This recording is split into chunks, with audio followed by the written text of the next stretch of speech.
जय हिंद दोस्तों जी हाँ, बिल्कुल पोस्टर आपने जिस तरीके से देखा, यहाँ इंटरनेशनल रिलेशंस के अंदर जिस तरीके से खेल हुए हैं और जिस वजह से पाकिस्तान में इस टाइम पर एक पॉलिटिकल प्रॉब्लम, एक पॉलिटिकल क्राइसिस स्टार्ट हुआ है, इसके ऊपर डिस्कशन करने जा रहा हूँ कि पाकिस्तानी आर्मी ने ऐसी एक क्या गलती करी थी जिसके मोदी जी ने पकड़ा और पूरे का पूरा खेल इस तरीके से रच दिया कि इस समय पर भारत बहुत कंफर्टेबल पोजीशन में यहाँ पर बैठा हुआ है और पाकिस्तानी आपस में एक दूसरे का सर फोड़ रहे हैं। इसके ऊपर डिस्कशन शुरू करें, लेकिन उससे पहले छोटी सी एक रिक्वेस्ट कि अगर आप लोगों को मेरे वीडियोस पसंद आते हैं तो मेरे चैनल को लाइक करें, सब्सक्राइब करें, शेयर करें, बेल आइकन जरूर दबाएं ताकि मेरी ये वीडियोस जल्दी से जल्दी आप लोगों तक पहुंच सके। दूसरा, अगर आप या आपके बच्चे आईएएस पीसीएस की तैयारी आगे फ्यूचर में करना चाहते हैं तो हमारा एक स्टडी टेबल जो चैनल है उसको आप सब्सक्राइब कर सकते हैं। यूट्यूब का ये चैनल है, इसके ऊपर जाकर नीचे डिस्क्रिप्शन बॉक्स में लिंक भी दे रखा है, उस पर जाकर उसे सब्सक्राइब कीजिए। इसके अंदर हमने एक इनिशिएटिव ये लिया है कि एनसीईआरटी बुक्स जो हैं वो चैप्टर वाइज पढ़ाने की तैयारी शुरू कर रही है। हर रोज एक चैप्टर की एक समरी या चैप्टर को पढ़ा के आगे बढ़ते हैं, उसमें आपको नोट्स मिल जाएंगे, सब चीजें। अभी 9th क्लास की एनसीईआरटी से शुरू किया है, 12th क्लास तक की जितनी भी NCERT UPSC point of view से इंपॉर्टेंट है वो सारी की सारी हम डालेंगे। तो इस चैनल को आप सब्सक्राइब कीजिए और अपने बच्चों को भी कहिए कि अगर आप अपने बच्चों को यूपीएससी की तैयारी करवाना चाहते हैं और अगर बोर्ड के एग्जाम में भी और वैसे भी यूजफुल पार्ट है उसको करवाना चाहते हैं तो ये क्लासेस आपके लिए बहुत ज्यादा जरूरी है, आप उस बच्चों को कहिए। दूसरा, आप हमारी ऐप प्ले स्टोर से डाउनलोड कर सकते हैं, उसका लिंक भी नीचे दे रखा है। तीसरा दोस्तों, ये मेरी ही शक्ल है, पहचान लीजिएगा, एनसीईआरटी हिस्ट्री है, इसका बैच हम 10 अप्रैल से लॉन्च करने जा रहे हैं। फीस हमने 1500 रुपये रखी है। बेसिक ये कंसेप्टर बैच है दोस्तों। कंसेप्टर बैच का मतलब ये है कि इसमें कंसेप्ट्स ऑफ हिस्ट्री पढ़ाए जाएंगे और इसकी वजह से यूपीएससी और पीएससी के तो पीटी लेवल का तैयारी हो जाएगी आपकी। एसएससी के अंदर जो जीएस आता है, सीयूसी सेट के अंदर central universities common entrance test, उसकी हिस्ट्री लेवल की, अगर ऑप्शनल के अंदर भी पेपर नंबर 2 में जो हिस्ट्री प्रपोज है उसकी भी तैयारी आपकी इसमें हो सकती है। नेट जीआरएफ का आप कर सकते हैं, ग्रेड 1 टीचर्स एलिजिबिलिटी टेस्ट और दूसरे जो भी वनडे एग्जाम्स हैं उन सब की हिस्ट्री की आपकी तैयारी की जा सकती है। फीस 1500 रुपये है, घबराने वाली जरूरत नहीं, ज़्यादा फीस नहीं लेंगे। 300 रुपये कूपन कोड है, अगर आप ये कूपन कोड HIST 300 डाल देंगे तो इस कूपन कोड से आपके 300 रुपये कम हो जाएंगे। ये जो काम दूसरे वाले कोर कर रहे थे इसलिए हमने भी कर दिया। तीसरी एक बात ये कि अगर आप ये क्लासेस स्टडी टेबल पे चलेंगी तो आप हमारे बैच स्टडी टेबल को ज्वाइन कर सकते हैं और ऐप डाउनलोड कीजिए। तीसरा, अगर आप इस साल पीटी दे रहे हैं, इस साल अगर आप पीटी की तैयारी कर रहे हैं, दे रहे हैं 2022 के अंदर, तो हमारा इकोनॉमिक्स का क्रैश कोर्स प्रिय रंजन सर की लीडरशिप के अंदर या गाइडेंस के अंदर स्टार्ट हुआ है। आप जल्दी से जल्दी इससे जुड़िए। 1500 रुपये इसकी भी फीस रखी है। अगर आप ये वाला कूपन कोड डालेंगे तो 300 रुपये इसके अंदर कम हो जाएंगे।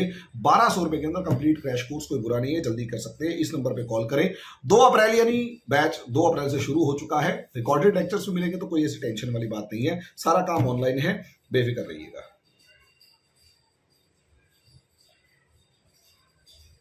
दोस्तों, अब आ जाते हैं टॉपिक के ऊपर। टॉपिक हमारा है कि पाकिस्तानी आर्मी ने ऐसी कौन सी गलती करी जिसकी वजह से मोदी जी ने पूरा खेल ही पलट दिया। असलियत में दोस्तों पाकिस्तानी आर्मी जो है ना, पाकिस्तानी आर्मी एक प्लेयर है, पावर प्लेयर। वो इंडियन आर्मी की तरह नहीं है, वो पावर प्ले का एक्टिव प्लेयर है। पाकिस्तानी आर्मी पावर प्ले का एक्टिव प्लेयर है और ये एक्टिव प्लेयर होने का मतलब ये कि असलियत में पाकिस्तानी आर्मी हमेशा या तो डायरेक्ट रूल कर रही होती है, या फिर इनडायरेक्ट रूल के अंदर वही इंसान जो है वो आर्मी के रूल के अंदर होगा। वही इंसान आर्मी को वही इंसान प्राइम मिनिस्टर रह सकता है जिसको किसी भी तरीके से आर्मी का सपोर्ट हो। अब ऐसी सिचुएशन के अंदर अगर आप देखें तो आर्मी की हाँ के बिना कोई भी प्रधानमंत्री गद्दी पर नहीं रह सकता, ये समझ लीजिएगा। अब ऐसी सिचुएशन में यानी अगर आर्मी की हां के बिना कोई भी इंसान पाकिस्तान की गद्दी पर नहीं रह सकता, पीएम नहीं रह सकता, ऐसी सिचुएशन में एक प्रॉब्लम आ जाती है। पाकिस्तान, देखो पीएम एक पावरफुल पोस्ट है और उस पावरफुल पोस्ट के ऊपर ये नेचुरल प्रोसेस है। पावर आने के बाद इंसान पपेट बन के नहीं रह सकता, कहीं ना कहीं कठपुतली बन के नहीं रह सकता। अगर आप इस आर्मी की हिस्ट्री उठाकर देखेंगे तो पाकिस्तानी आर्मी की इस हिस्ट्री के अंदर आपको साफ साफ नजर आएगा कि आर्मी ने हर बार कभी ना कभी किसी ना किसी तरीके से कोई ना कोई पपेट पीएम बनाया है और वो पपेट पीएम हमेशा आर्मी उसे अपनी उंगलियों पर नचाने की कोशिश करती रहती है। ये काम सबसे पहले आयूब खान ने करना शुरू किया। जनरल आयूब खान जिन्होंने 1965 वॉर के अंदर जिसके ऊपर आरोप लगते हैं, जनरल आयूब खान ने पहली बार जब सबसे पहली वाली गेम शुरू करी तो जुल्फिकार अली भुट्टो को सबसे पहले सपोर्ट किया और उसे ये कहा कि भाई तू प्रधानमंत्री का इलेक्शन लड़, तुझे बना देंगे। हालांकि आयूब खान नहीं रह पाए और याहिया खान जो हैं उन्होंने भी इस जुल्फिकार अली भुट्टो को ही सपोर्ट किया। 1971 के बाद याहिया खान का जब डिमाइज हुआ, एक प्रॉब्लम क्रिएट हुई, उसे खत्म किया गया, तो लगभग कमोबेश सारी पावर जुल्फिकार अली भुट्टो के पास आ गई। पहली बार ऐसा हुआ था कि आर्मी का कंट्रोल पावर के ऊपर नहीं था, बल्कि पावरफुल जुल्फिकार अली भुट्टो का कंट्रोल आर्मी के ऊपर था। और यही आर्मी ने जिया उल हक को, जो कि एक जूनियर ऑफिसर माने उस टाइम पर थे, उनसे ऊपर के बहुत से ऑफिसर्स जो कि सीनियर थे, उनको बाईपास करके जिया उल हक को जनरल की गद्दी पर बिठाया। लेकिन असलियत में आर्मी को कहीं ना कहीं टेस्ट ऑफ पावर मिल चुका था और वो इस चीज को समझ चुके थे कि भाई पावर में रहने का आनंद ही अलग है, और क्योंकि पावर में रहने का आनंद अलग है इसलिए आर्मी ने उठाकर पटक दिया जुल्फिकार अली, और इसी जिया उल हक ने जुल्फिकार अली भुट्टो को पटका और नतीजा ये हुआ कि उनको फांसी दे दी गई। तो यहां से एक ट्रेंड शुरू हुआ कि आर्मी जो है भाई, डायरेक्ट अगर सिर्फ आर्मी रूल होगा तो दुनिया के देश बातें बना रहे थे, तो कठपुतली प्रधानमंत्री बिठाने का एक ट्रेंड शुरू हुआ। यही एक सिचुएशन थी कि इसी जिया उल हक के टाइम पर जब 1979 से 89 आया, 10 साल बाद तक जिया उल हक के ऊपर भी दबाव पड़ने लगा कि आप अपने यहां डेमोक्रेसी को दोबारा एस्टेब्लिश करो। और यही वो दौर था जब जिया उल हक को डेमोक्रेसी एस्टेब्लिश करनी थी, तो यहां पर ना चाहते हुए भी आर्मी को या जिया उल हक को एक पपेट प्राइम मिनिस्टर डिक्लेयर करना था, क्योंकि बेनजीर भुट्टो जो है वो कहीं ना कहीं अपने बाप के नाम को भुना रही थी, इलेक्शन लड़ने की तैयारी कर रही थी, और बेनजीर भुट्टो के सामने किसी भी तरीके से सिचुएशन एक अल्टरनेट खड़ा करना जरूरी था। यहां से नवाज शरीफ का उदय हुआ 1980s में। 1980s के अंदर अगर आप देखते हो तो नवाज शरीफ का राइज दिखाई देता है बेनजीर भुट्टो को काउंटर करने के लिए। भाई पहले बेनजीर भुट्टो बनी, उनको हटा दिया गया, नवाज शरीफ बने। अब प्रॉब्लम यह थी कि जब तक जिया उल हक थे, नवाज शरीफ आर्मी के लॉयल बने रहे, लेकिन जैसे ही जिया उल हक जाते हैं, परवेज मुशर्रफ जो है, जनरल परवेज मुशर्रफ गद्दी पर बैठते हैं, वैसे ही परवेज मुशर्रफ जैसे ही गद्दी पर बैठते हैं, वैसे ही क्या होगा, परवेज मुशर्रफ के मतलब जनरल बनने के बाद वो ऑब्वियस सी बात है, परवेज मुशर्रफ को जनरल नवाज शरीफ ने बनाया, और परवेज मुशर्रफ जो है उन्हें भी पावर प्ले का टेस्ट लग चुका था, पावर का टेस्ट लग चुका था, और कहीं ना कहीं अमेरिका यहां दोबारा अपनी खुराफात करना चाहता था। तो नतीजा क्या हुआ भाई, बेनजीर भुट्टो को भी भगाया करप्शन चार्जेस के नाम पे, और नवाज शरीफ को भी भगाया करप्शन चार्जेस के नाम पे, दोनों को फॉरेन कंट्री भगा दिया और परवेज मुशर्रफ जो है वो गद्दी पर बैठ गए।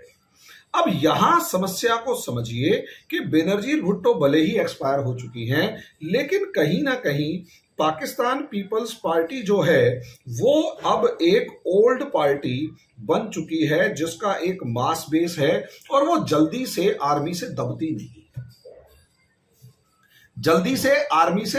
नहीं है और यही हाल नवाज शरीफ का है। ये भी लगभग 30 से लेकर 35 साल पॉलिटिक्स के अंदर हो चुके हैं और बल्कि 40 साल हो चुके हैं मान लिया जाए तो 40 साल अगर कोई भी बंदा पार्टी पॉलिटिक्स में है, 2-3 बार प्रधानमंत्री बन चुका है, ऐसी सिचुएशन के अंदर आप समझ लीजिए वो आर्मी का पपेट बनने को तो तैयार नहीं होगा, ये पक्का है।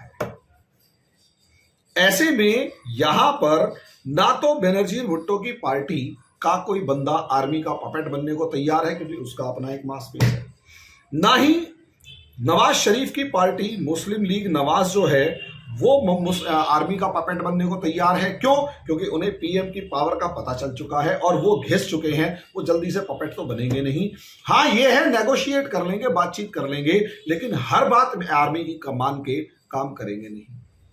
यहां से सोच कर देखिए, भुट्टो फैमिली से आर्मी को प्रॉब्लम है और नवाज शरीफ की शरीफ फैमिली से आर्मी को प्रॉब्लम है, तो इन दोनों के अल्टरनेट की फॉर्म में एक और नई पार्टी का या एक अल्टरनेट की फॉर्म में किसी ना किसी पर्सन को चाहिए था, कोई ना कोई एक इंसान चाहिए था और वो मिल गया इन्हें इमरान खान। अगर आप मोटे तौर पर इमरान खान के बारे में देखते हैं तो 1996 में इमरान खान ने पार्टी बनाई। अब यार 96 में पार्टी बनाई बंदे ने तो इलेक्शन में इतना बड़ा क्रिकेटर, सोच के देखो ना, 92 में आप वर्ल्ड कप जीत रहे हो, इंडिया को हरा रहे हो और सब चीजें, इंडिया के अंदर हरा रहे हो, इंग्लैंड को इंग्लैंड में हरा रहे हो, आपके तो दीवानगी लोगों के अंदर जबरदस्त है। और जब आप ऐसे सारे काम कर रहे हो तो 96 के अंदर आप पार्टी बना रहे हो, 4 साल के बाद उस पॉपुलैरिटी को कैश कर दिया। लेकिन सोचने वाली बात यह है कि 96 में जब आपने पार्टी बनाई तो आपके पास एक भी सीट नहीं आई इमरान खान के पास। यहां तक कि 2002 के अंदर जो इलेक्शन हुए, उन 2002 वाले इलेक्शन के अंदर सिर्फ एक सीट जीती, वो भी सिर्फ अपनी, बाकी पूरी पार्टी का सूपड़ा साफ है, कुछ जी कहीं कोई जीत नहीं। 2008 वाले इलेक्शंस के अंदर भी कोई जीत नहीं, खत्म। 2011 के अंदर कुछ स्टेट इलेक्शंस हुए, जब ये देखा जाने लगा कि दोबारा से 2008 से लेकर 2013 तक तो भुट्टो की सरकार रही और भुट्टो जो आसिफ अली जरदारी की सरकार रही, पीपीपी की सरकार रही और वो सेंटिमेंटल वोट्स मिल गए, पब्लिक सेंटिमेंट्स थे बेनजीर भुट्टो के साथ के बाप की तरह ये भी मारी गई, इसको वोट दे देते हैं, तो 5 साल उनकी सरकार रही। लेकिन इस भुट्टो रेजीम के अंदर, इस भुट्टो रेजीम के अंदर या भुट्टो रूल के अंदर या जरदारी रूल के अंदर आप देखेंगे पूरे तरीके से इन 5 साल के अंदर राइज ऑफ नवाज शरीफ दोबारा से देखने को मिलता है। नवाज शरीफ इन पंजाब, अब पंजाब में नवाज शरीफ का राइज जैसे ही हुआ, ये नवाज शरीफ, अब आप समझ सकते हैं, ये threat to interests of army था, threat to interests of army था। अब जैसे ये आर्मी के लिए इंटरेस्ट को थ्रेट पहुंचाएगा, क्योंकि स्ट्रांग लीडर है, तो इसको काउंटर करने के लिए, जैसे बेनजीर भुट्टो को काउंटर करने के लिए नवाज शरीफ को लाए, नवाज शरीफ को काउंटर करने के लिए इमरान खान को उतारा गया।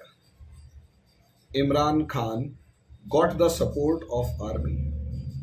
अब इमरान खान को क्यों चुना? बोलता अच्छा है, सपोर्ट बोलता अच्छा है, लोगों के अंदर पैठ अच्छी है, भीड़ अच्छी इकट्ठी कर लेता है, वादे अच्छे कर लेता है और पब्लिक के अंदर इसके रीच तो है ही है, लोग उसको फॉलो भी करते हैं, बस वो कन्वर्ट नहीं होता। अभी भीड़ भी कम हो गई थी, अब भीड़ आनी कम हो गई थी, तो एकदम से आप देखोगे 2011 के अंदर इमरान खान को एकदम से सीटें मिलनी शुरू हुई। हालांकि 2013 वाले इलेक्शन के अंदर नवाज शरीफ का राइज हुआ और नवाज शरीफ प्रधानमंत्री बन गए। हालांकि 15-16 तक उन्हें हटा दिया गया और उसके बाद उनकी पार्टी के वो जो क्या नाम है अब्बासी खब्बासी पता नहीं क्या क्या नाम थे, वो सब प्रधानमंत्री बनाए गए।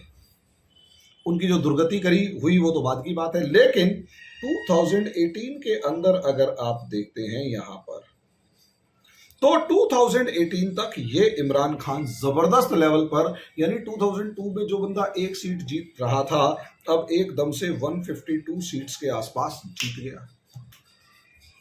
152-162 के करीब सीटें जीत गया। 10-12 सीटों की कमी रह गई, वो कोalition गवर्नमेंट बना के अपना निकाल ले गया।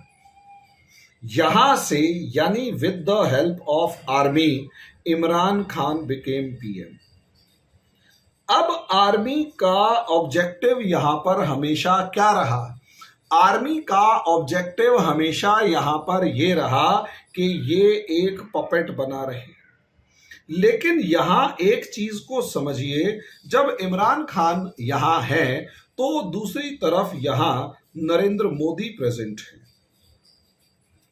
एक तरफ इमरान खान जो पहली बार गद्दी पर बैठा है, कोई सरकार में आया है कुछ, और दूसरी तरफ मोदी जिनका बचपन ही पहाड़ों में से जब तपस्या करके वो निकले तो इंदिरा गांधी से लड़ते हुए तो जवानी बीती, सरकार बनाने के लिए कवायद करते हुए रथ यात्राएं निकालते हुए जवानी के जो सबसे पीक वाला पीरियड है 30s वाली उम्र वो निकली, एकदम से 40s वाली उम्र जो है वो सारी की सारी 40s और 50s के जो पार्ट्स हैं वो इनके गुजरात के सीएम रहते हुए निकले और 60s में आते ही सीधे पीएम बन गए। मजे हुए खिलाड़ी और सामने इमरान खान। यहां आर्मी की गलती थी, ये थी पाकिस्तानी आर्मी की गलती, सत्ता को अपने हाथ में रखने के लिए देश को एक कमजोर आदमी के हाथ में छोड़ दिया। प्रधानमंत्री आर्मी के कहे अनुसार काम करे, इसमें कोई शक की बात नहीं है। हो सकता है कि किसी भी ऐसे देश में किया जा सकता है, लेकिन अब ये ऐसा कमजोर प्रधानमंत्री जब इंटरनेशनल प्लेटफॉर्म्स पे जा रहा है तब भी वही बकवास कर रहा है। इसे समझ नहीं है ना, डिप्लोमेटिक डिजास्टर किसे कहते हैं, डिप्लोमेटिक ब्लेंडर्स किसे कहते हैं, डिजास्टर तो नहीं कहेंगे, ब्लेंडर्स किसे कहते हैं, इसे समझ में ही नहीं आता। ये रिएक्शनरी है, रिएक्ट करता है, ये रिवेंजफुल पर्सनालिटी है, इसे रिवेंज लेने की आदत है, वो क्या नाम है, बदला लेने की आदत है, इसे रिवेंजफुल पर्सनालिटी। अब इस रिवेंजफुल पर्सनालिटी का क्या हुआ भाई? आप यूनाइटेड नेशंस जा रहे हो, इसने सारे के सारे जितने रिलेशन है सबकी बखियां उधेड़ दी, और दूसरी तरफ मोदी जी जो है वो फॉरेन टूर्स के ऊपर जितना ज्यादा जा जाके हैं, अपनी फॉरेन पॉलिसी को इतना मजबूत कर दिया। एक तरफ ये कभी किसी से नाराज हो रहा है, कभी किसी से नाराज हो रहा है, कभी किसी से नाराज हो रहा है, और दूसरी तरफ मोदी जी सबको मनाने में लगे हुए हैं, सबके साथ डील फिक्स करने में लगे हुए हैं। नतीजा क्या? इमरान खान ने भाई सरकार में तो प्रधानमंत्री है, और दुनिया का कोई भी देश हुआ वो फॉरेन रिलेशंस के लिए प्रधानमंत्री और इलेक्टेड गवर्नमेंट से नॉर्मली बात करता है, जब तक कि डिक्लेयर्ड फॉर्म में, जब तक कि वहां पर वो ना हो, क्या नाम है, डिक्लेयर्ड फॉर्म में वहां पर मिलिट्री रूल ना हो। जैसे म्यांमार, वहां मिलिट्री रूल है, तब जाके मजबूरी में उनसे बात की जाएगी, वरना डेमोक्रेटिकली जो इलेक्टेड गवर्नमेंट है उनसे बात की जाएगी। तो ऐसी सिचुएशन में डेमोक्रेटिक इलेक्टेड गवर्नमेंट के अंदर बेवकूफों की तो फौज भर दी, जितने गधे थे वो सारे के सारे इमरान खान की सरकार में भर दिए। वो फवाद खान वगैरह पता नहीं कौन कौन है, नाम मुझे तो मेरे मिनिस्टर्स के याद नहीं है। एक वो शेख रशीद है। अब जैसे जैसे लोग बकवास करते हैं जी हमने पाव पाव भर के न्यूक्लियर बॉम्ब बना रखे हैं, भाई क्या बकवास है यार, पाव पाव भर के न्यूक्लियर बॉम्ब बना रखे हैं। तो ऐसे ऐसे लोग तो जब गद्दी पर बिठा रखे उन्हें पता ही नहीं बोलना क्या है। तो ये आर्मी ने अपनी पोजीशन को मजबूत किए रखने के लिए कंट्री के जो रिप्रेजेंटेटिव्स थे उनको इतना बर्बाद लोगों को बिठाया कि कहीं वो सत्ता पे काबिज ना हो जाए, तो ऐसे बर्बाद लोगों को बिठाया।